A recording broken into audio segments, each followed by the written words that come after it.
Well, a mild spell didn't do much to warm the frigid waters under the ice of Navy Bay and Kingston today. Over a foot of ice is formed on the narrow strip of water between Fort Henry and RMC, but that didn't stop a group of diving enthusiasts from cutting a hole in the frosty crust and plunging in.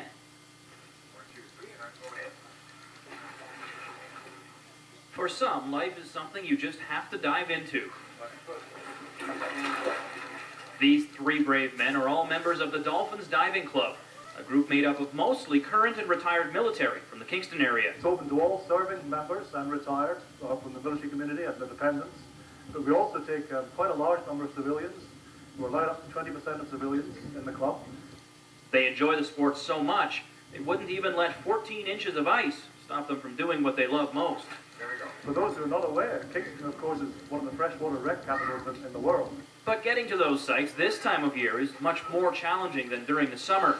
After all, you don't have access to the surface, and that means that extra skills have to be learned in order to deal with the circumstances. I would argue that it's not that it isn't as easy, it's just that it presents new challenges.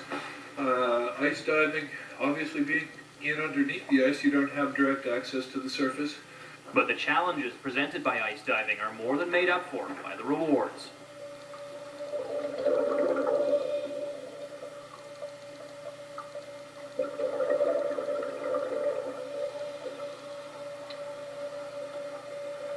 For these two divers, this is their first time being under the ice, which is why their instructor gets them to practice a special emergency procedure, being pulled back up through the ice by a lifeline.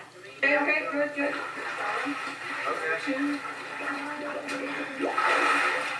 The water is extraordinarily clear, and it's just as easy as normal to dive. Well, I think I'll just have to take his word for it. The Dolphins are always looking for new members or just people who want to help out. They'll be diving again all day tomorrow in Navy Bay, which is located right between the Royal Military College and Fort Henry. Well, Kingston's